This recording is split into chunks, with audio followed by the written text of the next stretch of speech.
Bonjour, j'espère que tu vas bien.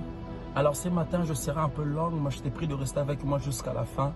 Par la grâce de Dieu, je prie que cette vidéo soit une bénédiction pour toi. Alors le message de ce matin, c'est sur combat, le bon combat. Pourquoi je dis combat, le bon combat? Parce que l'apôtre Paul est en train de nous dire que j'ai combattu le bon combat, j'ai achevé ma course, je gardais la foi. J'ai combattu le bon combat. C'est par là qu'on comprend que souvent dans la vie, nous combattons trop de combats inutiles. Il y a des combats qui ne sont pas importants pour toi.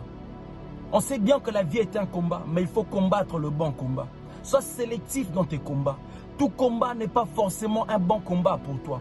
Tu risques de perdre ton énergie, ta force, ton temps à combattre pour quelque chose qui ne va pas bénéficier à ta vie.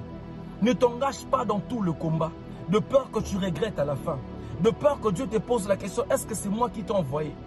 L'homme prudent ne se précipite pas aveuglément. La Bible dit que soyez prudents comme le serpent. J'aime cette phrase qui dit, c'est mieux de boiter sur le bon chemin que de courir sur la mauvaise route. Le problème n'est pas de marcher plus vite, mais le problème c'est de connaître la route.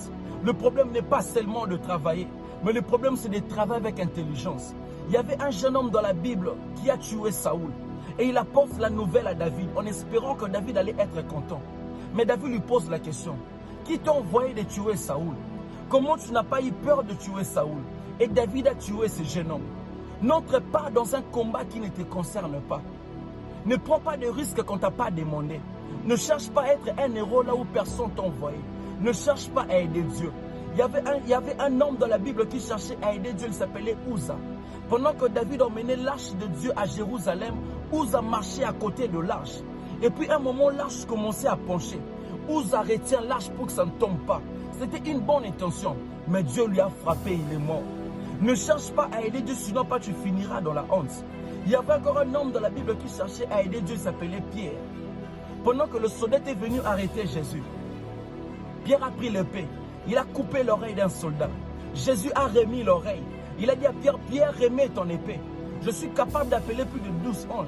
Mais si je ne le fais pas, ce n'est pas parce que je suis faible, mais c'est parce que je ne suis pas venu combattre le soldat. Je suis venu combattre le diable qui nous a volé le pouvoir. Et Pierre était dans la honte. Mais une parenthèse que j'aime beaucoup, c'est que Jésus a dit. Je suis capable d'appeler plus de 12 anges, mais il n'a pas fait cela. Qu'est-ce que Jésus voulait nous enseigner par là? Que ce n'est pas partout qu'il faut montrer que tu es le plus fort. Il y a des endroits où il faut faire semblant d'être faible. Il y a des endroits où il faut faire semblant d'être ignorant. Il y a des endroits où il faut beaucoup écouter que parler. Ce sont des techniques de la vie. Voilà pourquoi Jésus a dit à ses disciples que celui qui veut être grand, qu'il soit petit. Celui qui veut être chef, qu'il soit esclave. Ce sont des techniques de la vie. Voilà pourquoi l'apôtre Paul dit, avec le faible, je deviens faible pour gagner le faible. Tout ça, ce sont des techniques de la vie. Parfois, il faut savoir jouer le rôle de l'imbécile pour tromper l'imbécile qui pense que tu es un imbécile. Tout ça, ce sont des techniques de la vie. C'était juste une parenthèse. Quand le diable est venu tenter Jésus, il a dit, si réellement tu es le Fils de Dieu, ordonne que ces pierres deviennent de pain. Jésus prend le pierre, il regarde. Il était capable de le faire. Mais il a dit, tout m'est permis, mais tout n'est pas utile. Vous voyez, c'était juste une façon de dire que tout m'est permis, mais tout n'est pas utile.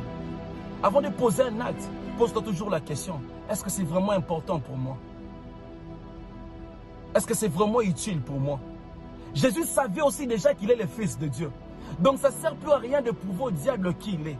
Parfois ça ne sert à rien de prouver au monde qui tu es tant que tu sais qui tu es. Aujourd'hui, beaucoup de chrétiens cherchent à prouver au monde qu'ils sont de vrais chrétiens. En prenant des photos à genoux en train de prier pour le publier sur Facebook et WhatsApp. Ton statut chrétien ne fait pas de toi un chrétien. C'est ta vie en privé qui fait de toi un chrétien. Mieux vaut être que paraître. J'aimerais dire à quelqu'un ce matin que arrête de pleurer pour des gens que Dieu a déjà rejetés dans ta vie. Combat le bon combat. Samuel était en train de prier pour Saoul. Dieu lui a dit jusqu'à quand tu vas continuer à pleurer pour Saoul. Je lui ai déjà rejeté. Prie même pour David. C'est pendant qu'on comprend pourquoi Jésus priait pour Pierre. Il a dit à Pierre, Pierre, le diable t'a réclamé. Mais moi je priais pour toi. Pourquoi Jésus n'a pas prié pour Judas? Parce qu'il savait que même si je prie pour Judas, il finira que par me trahir. Mais laisse-moi prier pour Pierre. Parce que je sais qu'en Pierre, je bâtirai mon église. Combat le bon combat. Reste concentré dans ton combat. Arrête de te comparer aux autres. Nous n'aurons pas tous le même combat. Parce qu'on n'a pas tous la même destinée. Nous n'aurons pas tous le même lutte. Parce qu'on ne vient pas tous de la même famille. Nous n'aurons pas tous le même problème. Parce qu'on n'a pas tous le même futur. Nous n'aurons pas tous le même stress. Parce qu'on n'a pas la même responsabilité. Reste concentré dans ton combat. Avant de commencer le combat des autres, sois sûr que tu as d'abord fini ton combat. Ce que j'aime avec Jésus, il était resté concentré dans son combat. Malgré les humiliations. Malgré les critiques. Parce qu'il savait que ça va payer. Quand tu connais le prix à gagner, tu n'auras plus peur du prix à payer. Voilà pourquoi David devant Goliath n'avait pas abandonné. Parce qu'il savait que celui qui va tuer Goliath va lui donner la fille du roi. Malgré que le frère de David était en train de parler. Mais David est resté concentré dans son combat. Pourquoi? Parce qu'il sait que les gens parlent et les gens parleront toujours. Mais ne laisse personne te décourager. Même si personne ne te comprend aujourd'hui, un jour, ils finiront toujours par te comprendre. Même si ton combat n'a pas de sens pour d'autres personnes, un jour, ça finira par avoir un sens. Jésus savait que son combat était la croix.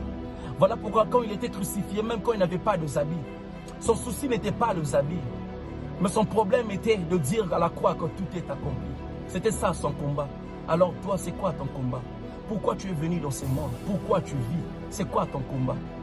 L'essentiel n'est pas seulement de vivre, mais l'importance, c'est d'avoir une raison de vivre. Pourquoi tu vis? C'est quoi ton combat? Que mon Dieu te bénisse. C'était juste ça le petit message que j'allais partager avec toi ce matin. Combat, le bon combat. N'entre pas dans tous les combats. Concentre-toi sur ton combat. Que mon Dieu te bénisse. Merci beaucoup.